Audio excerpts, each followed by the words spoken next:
하나님 아버지 감사합니다. 우리에게는 예수 그리스도의 피밖에 없는 것을 이 시간 기억하며 주께서 오늘 주의 말씀으로 이 사실을 확인시켜 주시고 또 우리의 삶 속에서 그러한 진리가 온전하게 드러나게 되기를 하나님 간절히 기도합니다. 주의 성령께서 이 시간 저희들을 지켜주셔서 주의 말씀에 집중하며 순종하는 우리 모두가 될 수 있도록 인도하여 주시기를 우리 구주 예수 그리스도의 이름으로 간절히 기도합니다. 아멘. 연합과 화합의 중요성에 대해서 따로 말씀을 드리지 않아도 아마 모든 분들이 공감하실 거라고 생각을 합니다. 성경도 이 사실에 대해서 아주 분명하게 우리에게 말씀하고 있지요. 보라, 형제가 연합하여 동거함이 어찌 그리 선하고 아름다운고, 이렇게 시편 기자가 133편에서 이야기하고 있습니다. 또 신약 성경에도 보면 많은 곳에서 이 서로 용납하고 화합하며 한 이 몸이 되는 이것이 얼마나 중요한 것인가에 대해서 우리가 곳곳에서 찾아볼 수 있는 것입니다. 그래서 고린도 후서 이 13장 마지막 절 같은 부분에 보게 되면 사도 바울이 고린도 교회 성도들에게 이렇게 말씀하지 않습니까? 형제들아 기뻐하라, 온전하게 되며 또 위로를 받으며 마음을 같이하여 평안히 지내라, 이렇게 이야기하고 있는 것입니다. 성경이 분명히 서로 연합하고 화합하며 한 몸을 이루는 것이 얼마나 중요한지 아주 강조해서 이야기하고 있는 것이죠. 그런데 이 사회도, 우리가 살고 있는 사회도 이 문제에 있어서만은 성경과 별로 그렇게 다르지 않은 것처럼 보여집니다. 이 프랑스 혁명이 일어났을 때 이 프랑스 사람들이 이것을 구호로 내걸지 않았습니까? 자유와 평등과 박애라, 이렇게 되어 있는데, 이 박애란 말이 무슨 말입니까? 모든 사람을 차별 없이 사랑하는 것을 이제 박애라고 이야기하지 않습니까? 모든 사람들이 정말 형제애를 나누고 하나가 되어서 한 몸으로 한 방향을 향해서 움직이는 이러한 것이 얼마나 아름다운 것인가, 이것이 고귀한 것인가, 이렇게 사회도 생각을 하고 있다는 것입니다. 그래서 우리가 이 다문화주의라고 이야기하는 이 호주에 이렇게 살고 있는 것입니다. 한국 사람이든지 호주 사람이든지 이 편 가르기를 하는 사람 별로 그렇게 좋아하지 않습니다.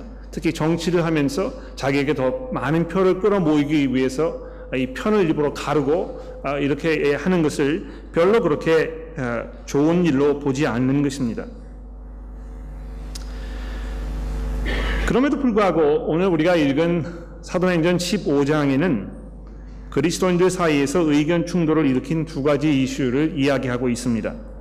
첫 번째는 무엇입니까? 이방 사람들에게 이 할례와 모세의 율법을 지키라고 요구할 것인가 말 것인가 하는 이런 문제가 있었고요. 또 15장 마지막 부분에 가보시게 되면 바울과 바나바가 이 마가라는 사람을 전도 여행에 데리고 갈 것인가 말 것인가 하는 이 문제로 또 심하게 이 의견 충돌이 있었다고 이야기해주고 있습니다. 이 두 가지 이슈가 모두 초대교회 성도들 사이에서 심한 이 논쟁의 이 거리가 되었고, 그 안에서 많은 갈등이 있었던 것을 우리가 15장을 통해서 볼 수 있습니다.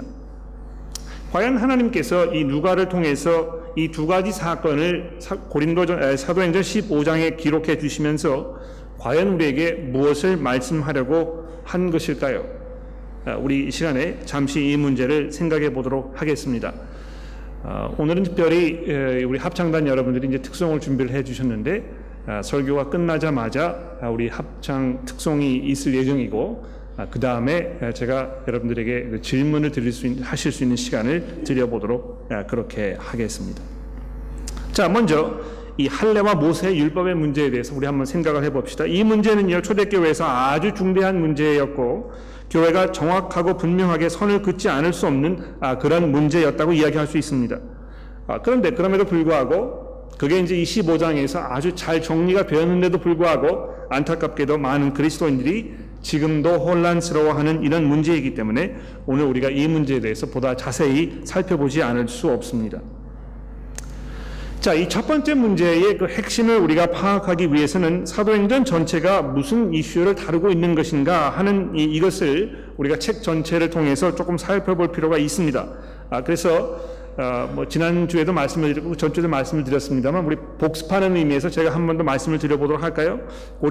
사도행전 1장 8절에 보시게 되면 예수님께서 승천하시기 전에 이렇게 부탁을 하십니다. 오직 성령이 너희에게 임하시면 너희가 권능을 받고 예루살렘과 온 유대와 사마리아와 땅 끝까지 이르러 내 증인이 되라. 예수님께서 지금 가지고 계시는 이 지상 명제인 것입니다. 교회에게 부탁하신 것이 무엇입니까? 이 복음이 예루살렘과 유대를 떠나서 사마리아와 온 세상 끝까지 전파되도록 하라. 이렇게 말씀을 하신 것입니다. 그래서 이 사도행전이라는 이 책이 어떻게 예수 그리스도의 이 명제, 이 명령, 이것을 지금 지켜나가고 있는가, 이것이 현실화되고 있는가, 이 문제를 지금 우리에게 다루어주고 있는 것입니다.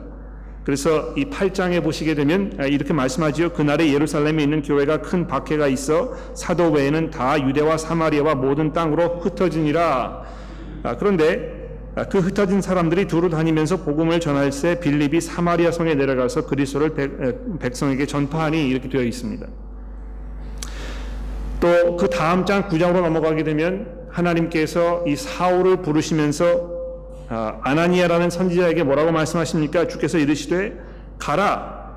이 사람은, 이 사울이라는 사람은 내 이름을 이방인과 임금들과 이스라엘 자손들에게 전파하기 위하여 택한 나의 그릇이라. 이 예수님께서 계속해서 일괄적으로 이 사도행전을 통해서 교회가 어떻게 복음을 이 예루살렘 이외, 이 유대 이 문화 밖으로 가져갈 것인가에 대해서 지금 이야기하고 있는 것입니다.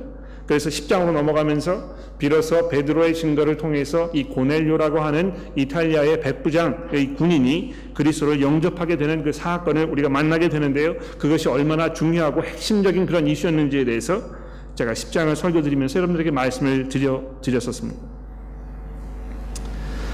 자, 그런데 그것과 병행해서 그러한 그 이방 사람들을 향한 복음 전도가 아주 많은 열매를 맺게 되면 될수록 여기 넘어야 할 아주 중요한 장애물이 있었다는 것입니다. 그래서 이 고넬료와 또 그 집안 모든 사람들이 예수를 믿게 되었다는 이야기를 듣고 어떻게 되었습니까? 11장 1절에 내려가 보시게 되면 유대에 있는 사도들과 형제들이 이방인들도 하나님의 말씀을 받았다 함을 들었더니 베드로가 예루살렘에 올라갔을 때에 할례자들이 비난하여 이르되 내가 모할레자의 집에 들어가서 함께 먹었다, 이렇게 공격하고 있는 것입니다. 여러분과 저는 이 문제가 별로 그렇게 중요한 문제라고 생각하지 않을 것입니다.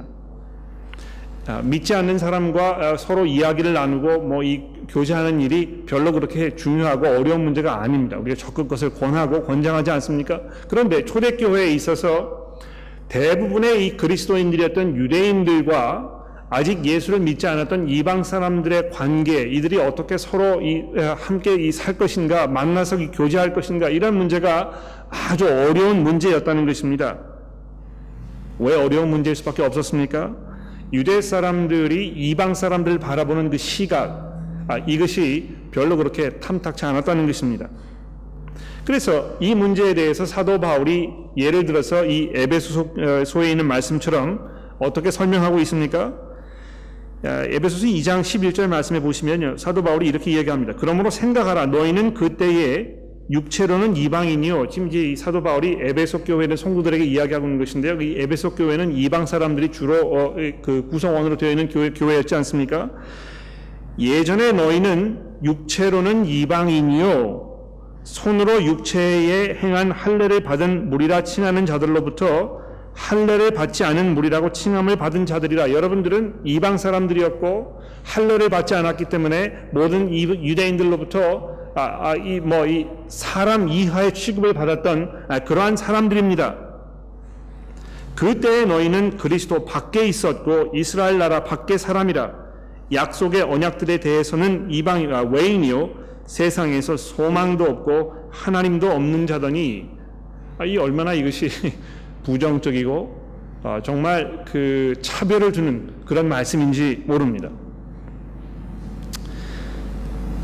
이 유대인들과 이방 사람들이 이렇게 큰 그 견해의 차를 보이고 있었고 그 사이에 이 넘을 수 없는 그런 그 장벽이 존재하고 있었는데 복음이 그 사람들에게 막 전해지고 그들이 이 예수를 믿게 된다는 이야기를 듣게 되니까 유대 사람들이 어떻게 한 것입니까? 그러면 그 사람들도 할례를 받도록 해야 한다고, 우리가 지금 살고 있는 그 삶의 방식을 그들도 수용해야 된다고 이렇게 주장하기 시작한 것입니다.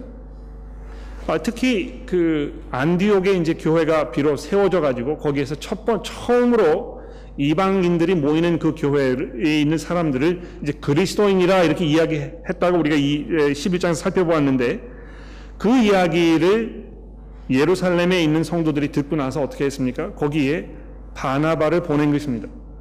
정말 그런 일이 벌어졌는지, 이게 사실인지, 정말 이방 사람들이 예수를 믿게 된 것인지, 그들에게 성령이 임한 것인지, 이런 거를 확인해 보도록 보냈단 말이죠. 자, 그것을 배경으로 해서 오늘 본문 말씀이 이제 시작이 되고 있습니다. 15장 1절 말씀해 보실까요? 어떤 사람들이 유대로부터 와서 형제들을 가르치되 너희가 모세의 법대로 할례를 받지 아니하면 능히 구원을 받지 못하리라. 또 4절에 보십시오. 바울과 바나바가 안디옥 교회에서 이 문제를 해결하기 위해서 예루살렘에 파송이 되었는데, 그들이 예루살렘에 4절에 보십시오. 예루살렘에 이르러 교회와 사도와 장로들에게 영접을 받고 하나님이 자기들과 함께 행하신 모든 일들을 말하매, 바리새파 중에 어떤 믿는 사람들이 일어나 말하되 이방인들에게 할례를 행하고 모세의 율법을 지키라 명하는 것이 마땅하다. 이렇게 지금 이야기를 하게 된 것입니다. 이것은 복음에 있어서는 정말 핵심적이고 가장 중요한 그러한 이슈가 아닐 수 없었습니다. 우리가 지금 설교를 듣기 전에 무슨 찬송을 불렀습니까? 우리에게는 예수의 피밖에 없다는 것입니다. 우리를 정결하게 하고 우리를 하나님과 화해하게 하고 우리로 하여금 하나님의 그 영생의 은혜 가운데 들어가게 하는 그것은 다른 것 다 필요 없고 예수 그리스도 그분의 그 우리를 대속하시는 그 죽음, 그것만이 필요하다는 것입니다. 이것이 바로 여러분과 제가 믿는 바이고 바로 이것이 복음의 진리인 것입니다. 그런데 사람들은 여기 지금 초대교회에 있던 특히 그 바리새파 그에 속해 있던 그리스도인들이 나타나서 뭐라고 이야기하는 것입니까? 예수의 피를 믿어서 의지해서 우리가 구원을 받는 것이 당연하지만 거기에 덧붙여서 모세의 법대로 할례를 받지 아니하면, 거기에 추가하지 아니하면 여러분의 구원이 완전하지 못한 것이라고 이렇게 이야기하게 된 것입니다. 분명히 이제 이 문제를요, 초대교회에서 오늘 이 15장의 사건을 통해서 아주 분명하게 정리를 한 것입니다. 그렇죠? 나중에 우리가 살펴보게 되겠습니다만, 더 이상 이것이 교회에서 이제 문제가 되지 않은 것입니다. 그러나 안타깝게도 2000년 동안의 교회 역사를 돌아보면서 아직도 많은 그리스도인들이 이 문제에서 정확하게 이 해결을 마음속에 이 해결을 보지 못했다는 것을 우리가 확인해 볼 수 있습니다. 그 전도 집회라든지 이 개인 전도라든지 이렇게 해보게 되면 믿지 않는 분들을 만나게 되는데요. 믿지 않는 분들에게 이제 복음을 설명하고 예수를 믿으라 이렇게 이야기하면 그분들이 하시는 가장 기본적인 대답 중에 하나가 무엇입니까? 좀 제가 준비가 되면 그렇게 하겠습니다. 무슨 준비를 말씀하시는 건데 무슨 준비가 필요하십니까? 제가 이 술, 담배가 좀 심하거든요. 이 술을 좀 끊고 나면, 술을 좀 줄이고 나면, 그럼 제가 이제 예수를 믿겠습니다. 교회를 나가겠습니다.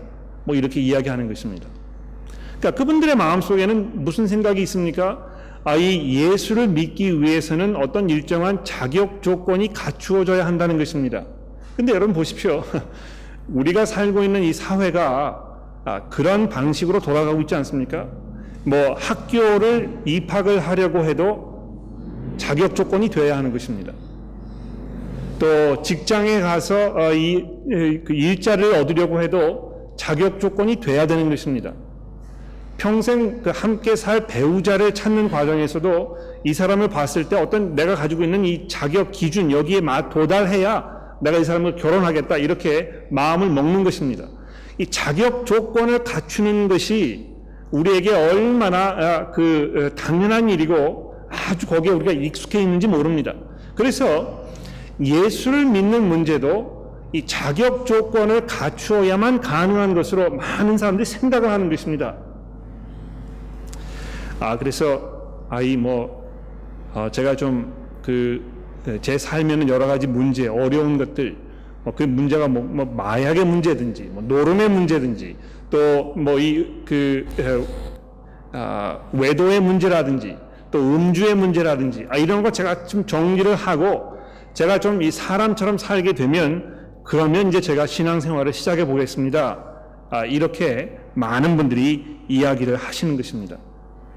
심지어는 이 교회를 다니시는 분들도 내가 예수를 믿기는 믿지만 내 삶 속에서 아직 정리되지 않은 부분들이 있기 때문에 제가 구원받은지 아닌지 제가 확신을 할 수가 없습니다. 제가 이렇게 지금 아직도 죄 가운데 살고 있어서 이거 다 정리가 되어야 그래야 제가 진정으로 신앙생활을 한다고 이야기할 수 있을 것 같고, 제가 그렇게 해야만 구원의 확신을 얻을 수가 있을 것 같습니다. 이렇게 많은 분들이 마음속에 불안해하시고 구원에 대해서 확신이 없고 우왕좌왕하는 이런 모습을 많이 보게 되는 것입니다. 그러나 그 문제에 대해서 오늘 이 예루살렘에 있던 성도들이, 특히 이 베드로와 야고보가 이 문제에 대해서 아주 분명하게 우리에게 선을 그어주고 있는 것을 우리가 확인해 볼 수 있습니다. 이게 얼마나 중요한 문제였는지요. 바울과 바나바가 유대에서 내려온 사람들이 모세의 율법대로 할례를 받지 아니하면 능히 구원을 받지 못하리라 하는 그 이야기를 듣고 나서 그 사람과 정말 이 쉽게 이야기해서 피 튀기는 논쟁을 벌였다는 것입니다. 그래서 이 2절에 보시게 되면 바울과 및 바나바와 그들 사이에 적지 아니한 다툼과 변론이 일어난지라 이렇게 되어 있는데요. 이게 아주 점잖은 표현 아닙니까? 적지 않은 다툼과 변론이 있었다. 얼마나 이 사람들이 이 문제를 가지고 아주 격렬하게 논쟁을 벌였는지 지금 우리에게 설명을 해주고 있는 것입니다. 그래서 이 문제가 이 예루살렘 교회에 이제 대두가 되었을 때 7절에 보십시오. 많은 변론이 있은 후에 그 예루살렘에 있던 장로들과 사도들과 거기에 있던 성도들이 그 문제를 가지고 또 자기 나름대로 많이 이제 막 토론을 하고 이랬던 것입니다.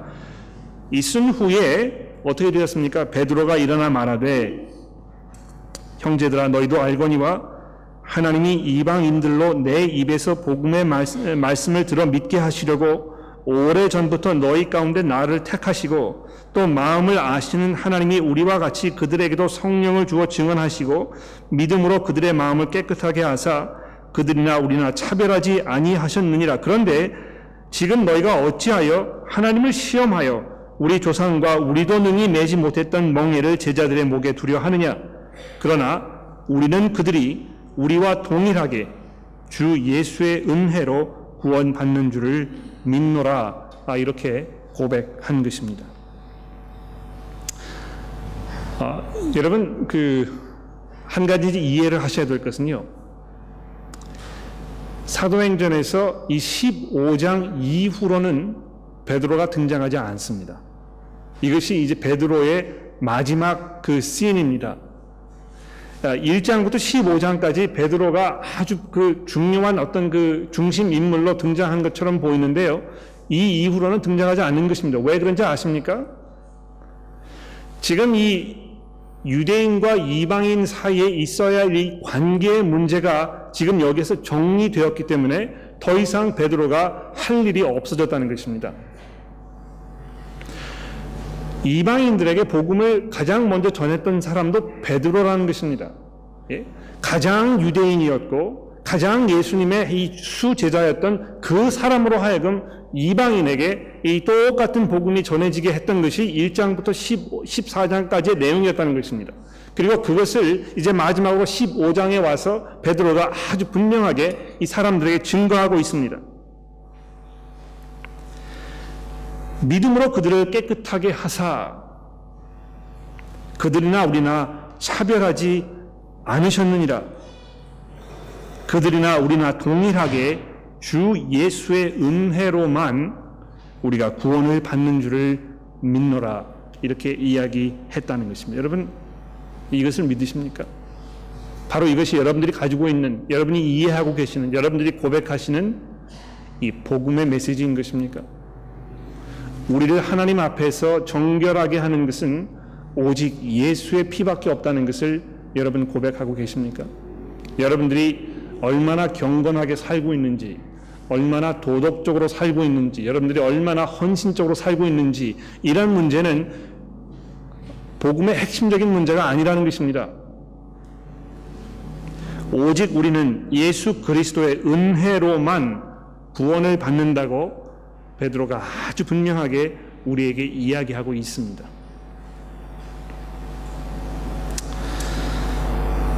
그 문제에 대해서 야고보도 역시 동의하고 있는 것을 볼 수 있습니다.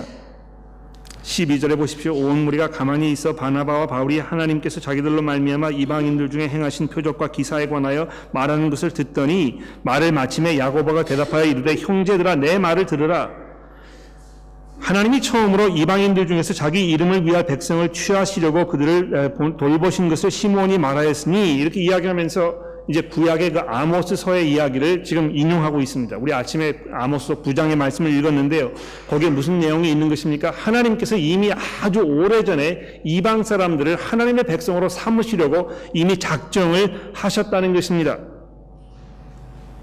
그러므로 19절에 보십시오. 내 의견에는 이방 사람들 중에 하나님께로 돌아오는 자를 괴롭하게 하지 말고 다만 우상의 더러운 것과 음행과 목매어 죽인 것과 피를 멀리하라고 편지하는 것이 옳으니 이는 예로부터 각 성에서 모세를 전하는 자가 있어 안식일마다 회당에서 그 글을 읽음이라 하더라.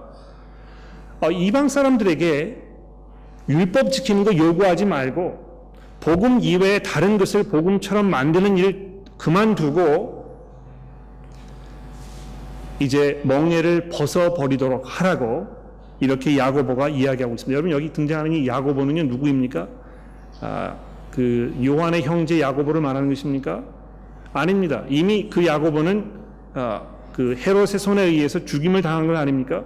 여기 등장하는 이 야고보는요, 예수님의 친동생을 말하는 것입니다. 예수께서 승천하신 후에 이 야고보가 이 예루살렘 교회에서 아주 중요한 핵심적인 역할을 하는 그런 사람으로 이제 이 변화되었던 것을 우리가 볼 수 있는데, 그가 이렇게 증언을 하고 있다는 것입니다. 자, 그런데 여기요, 19절에 보시게 되면 이방 사람들에게 우리가 편지를 보내자, 이제 이렇게 사도 야고보가 제안을 하고 있습니다. 그런데 그 편지의 내용에 보게 되면 이방 사람들에게 우상 더러운 것과 음행하는 것과 목매어 죽인 것과 피를 멀리하는 것이 마땅하다고만 편지를 보내자, 이렇게 제안하는 것을 우리가 볼 수 있죠. 그래서 22절부터 29절 30절까지 그 내용을 편지로 써가지고 안디옥 교회에 이제 보내는 것을 우리가 읽어볼 수 있습니다. 그래서 보십시오. 23절입니다. 그 편에 편지를 붙여 이르되 사도와 장로된 형제들은 안디옥과 수리아와 길리기아에 있는 이방 형제들에게 문안하노라. 들은즉 우리 가운데 어떤 사람들이 우리의 지시도 없이 나가서 말로 너희를 괴롭하게 하고 마음을 혼란하게 한다 하기로 사람을 택하여 우리 주 예수 그리스도의 이름을 위하여 생명을 아끼지 아니한 자인 우리가 사랑하는 바나바와 바울과 함께 너희에게 보내기를 만장일치로 결정하였노라. 그리하여 유대와 신라를 보내니 그들도 이 일을 말로 전하리라. 성령과 우리는 이 요긴한 것들 외에는 아무 짐도 너희에게 지우지 아니하는 것이 옳은 줄을 알았노니 우상의 제물과 피와 목매어 죽인 것과 음행을 멀리 할지니라. 이에 스스로 삼가면 잘 되리라. 평안함을 원하노라 하였더라. 그들이 작별하고 안디옥에 내려가 무리를 모은 후에 편지를 전하니 읽고 위로한 그 말로 기뻐하더라. 더 이상 모세의 율법을 지키지 않아도 여러분들이 이방인으로서 이 하나님의 은혜 가운데 들어오는 것이 분명합니다. 이렇게 딱 정리를 해주고 있습니다. 그러나 여러분들이 이방인으로서 유대인들과 교제하는 데 있어서 마음이 약한 그 유대 형제들, 아직도 그 유대교회 풍습에 깊이 빠져 있는 그 형제들, 그 사람들의 그 약한 양심, 아직 성숙하게 자라나지 못한 그들의 성경에 대한 이해, 이런 것을 여러분이 고려하셔서 여러분이 조금 삼가해 주시면 좋을 그런 것이 있습니다. 이렇게 이야기하고 있는 것입니다. 뭘 말하는 것입니까? 여기 보시게 되면 이제 우상, 또 음행하는 것, 목매어 죽인 그 음식을 먹지 않는 것, 또 피를 멀리하는 것, 이렇게 이야기하고 있는데요. 아마 이것이 이방 사람들이 살던 그 도시에 세워져 있던 그 우상을 숭배하는 그 성전, 거기에서 나온 그 고기, 음식, 이런 거 먹는 문제 이야기하는 것임에 분명합니다. 나중에 이제 고린도 전서를 보시게 되면요, 고린도 교회에 이제 그 문제가 이슈가 되었던 거 우리가 기억합니다. 그렇죠? 우상에게 바쳐졌던 음식을 먹을 것인가 말 것인가 하는 그 문제가 거기에서 많은 논쟁거리가 되었던 걸 우리가 기억할 수 있습니다. 지식이 많이 있는, 내가 많이 성숙했다고 생각하는 사람들은 그건 뭐 우상 더 이상 존재하지 않는 것이고 별 볼 수 없는 것이기 때문에 거기에게 바쳐진 음식이라고 해도 그거 먹는다고 해서 아무런 문제가 되지 않는다. 그런 이 지식이 풍성한 그런 사람이 있는가 하면, 예전에 그 우상 숭배하던 일에 아주 푹 빠졌다가 예수를 믿게 되었는데 아직도 그 생각에 젖어 있기 때문에 그 음식을 먹게 되면 어딘지 모르게 자기도 우상을 숭배하는 일에 동참하는 것인 것 같고, 이래서 어딘가 깨름한 그런 사람들이 있었다는 것입니다. 이 두 사람이 서로 어떻게 관계해야 할 것인가, 이 문제를 놓고 사도 바울이 뭐라고 이야기하고 있습니까? 여러분 분명히 이해해야 할 것은 우상이라는 것이 존재하지 아니하고 거기에 바쳐진 음식이 우리를 더럽게 하지 않는다는 것, 여러분 잘 이해하셔야 합니다. 그러나 만약 여러분들이 그러한 고기를 먹는 것이 약한 양심을 가지고 있는 사람들에게 거침돌이 되게 된다면, 여러분 고기 먹는 일을 삼가하는 것이 그리스도인들 사이에서 서로 관계하는데 가장 아름다운 것이고 바람직한 것입니다. 이렇게 이야기했다는 것입니다. 지금 그 이야기를 여기서 하고 있는 것 같습니다. 이방 형제 자매 여러분, 여러분이 이제 자유하셔서 모든 것을 먹을 수 있고 어디든지 가실 수 있습니다. 더 이상 내가 어떤 음식을 먹는다고 해서 내 몸이 더럽혀지지 않는다는 것 여러분 분명히 이해하고 계십니다. 그러나 여러분이 그렇게 하는 것을 하시는 것을 유대 형제들이 보았을 때 여러분과 관계 속에서 좀 어려워질 수 있기 때문에 그거 삼가해 주시면 그러면 좋겠습니다. 복음을 타협하지 아니하고 그 분명한 복음이 어떻게 그리스도인들 사이에 관계하는 데 있어서 사랑으로 잘 표현될 수 있는가, 이것을 지금 초대교회가 이야기해 주고 있는 것입니다. 자, 이렇게 해서 아주 아름답게 분명하게 복음을 희석시키지 않는 면에서 서로를 돌아보고 아끼는 그런 그 사랑의 마음에서 이런 그때 다툼과 분쟁이 잘 해결되었던 것을 우리가 볼 수 있습니다. 그런데 두 번째로 넘어가서 이 마가라 하는 요한의 문제에 있어서 벌어졌던 이 바울과 바나바의 그 다툼은 그렇게 해결되지 않은 것처럼 보입니다.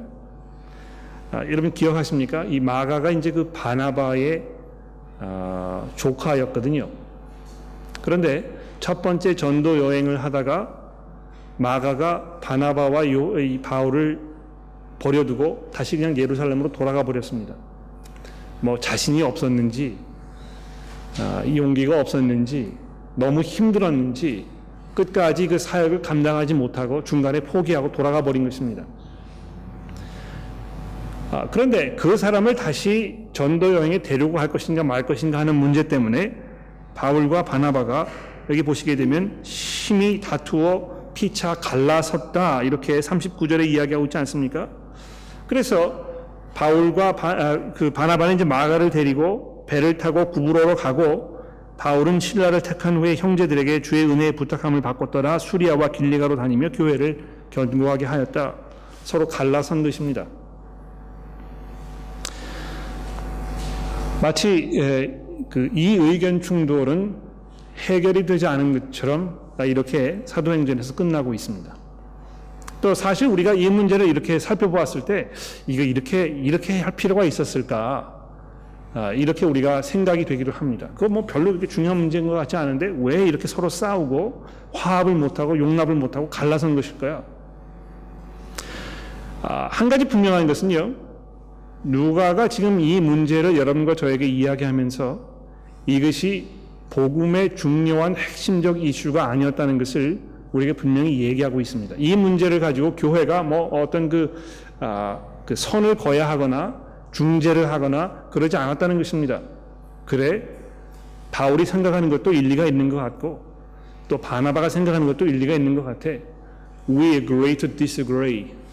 여러분 그런 표현 많이 들어보셨죠? 우리가 서로 의견이 다르다는 것에 동의하고 그냥 내버려 두자, 이렇게 되었다는 것입니다.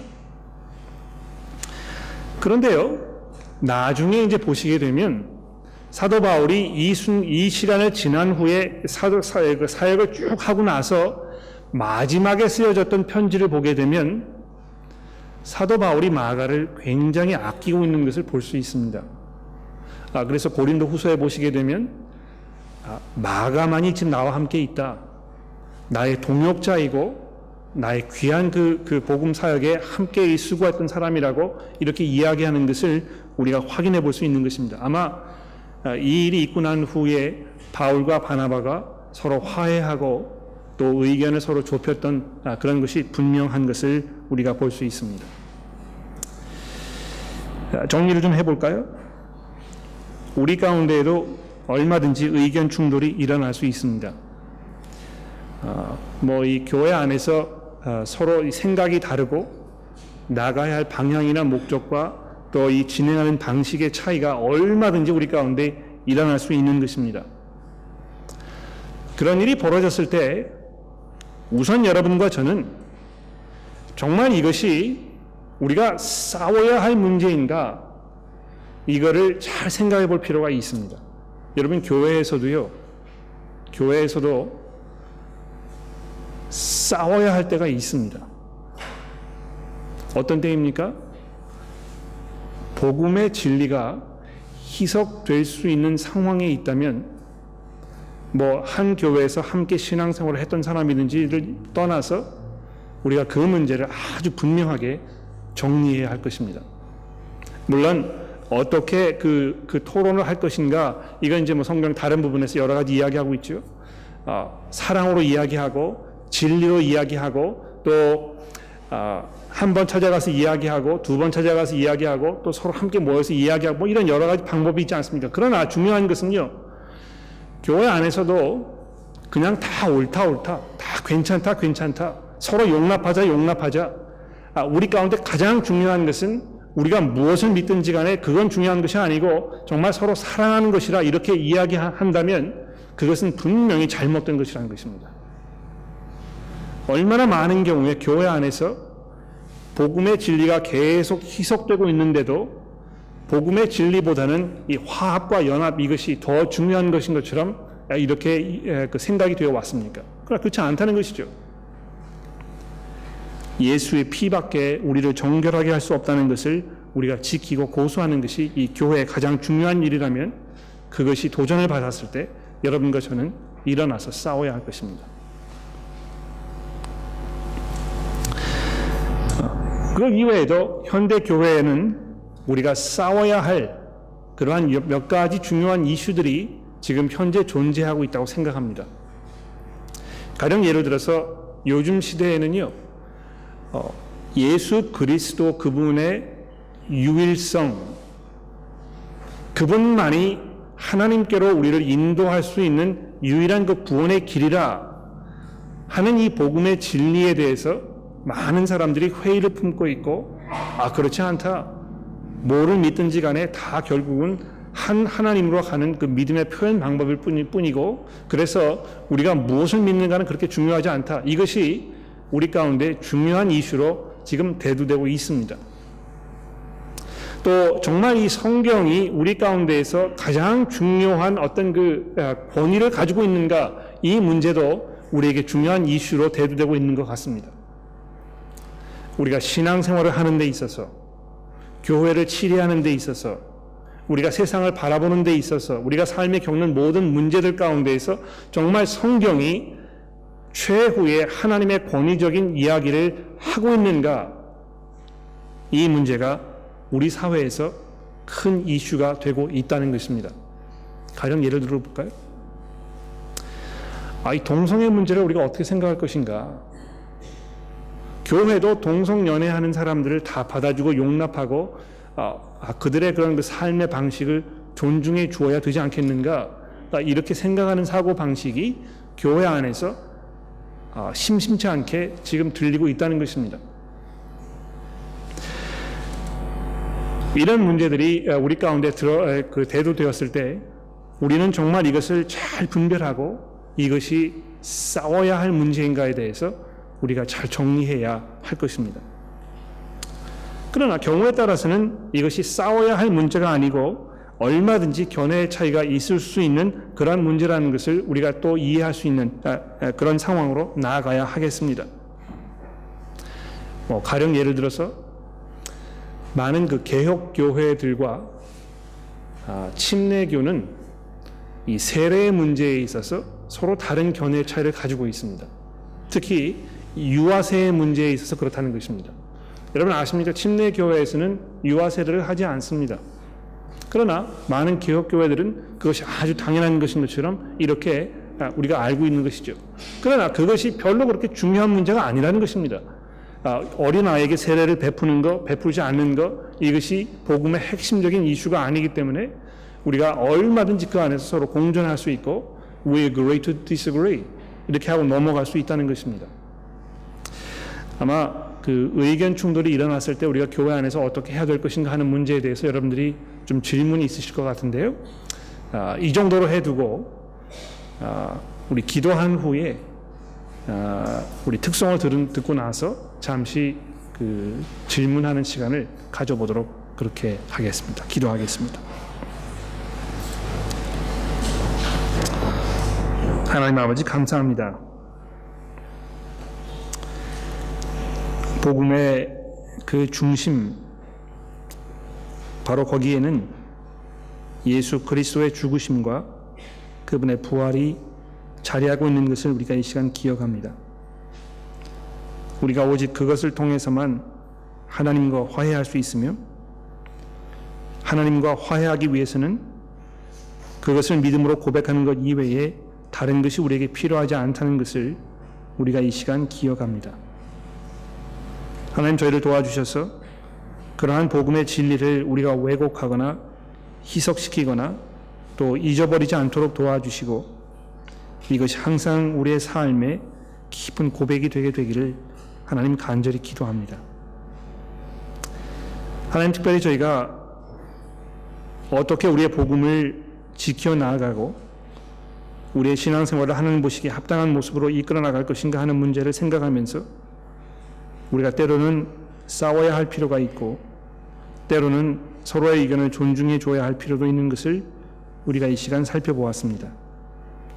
하나님 저에게 지혜를 주셔서 그 두 가지를 잘 분별할 수 있도록 저희를 인도하여 주시고 우리가 서로 의견 차가 있을 때에 어떻게 경건하게 그러한 그 상황을 잘 헤쳐나갈 수 있을 것인지 우리가 훈련하며 준비하며 또 그것을 실천할 수 있도록 저희를 도와주시기를 간절히 기도하며 우리 구주 예수 그리스도의 이름으로 기도합니다.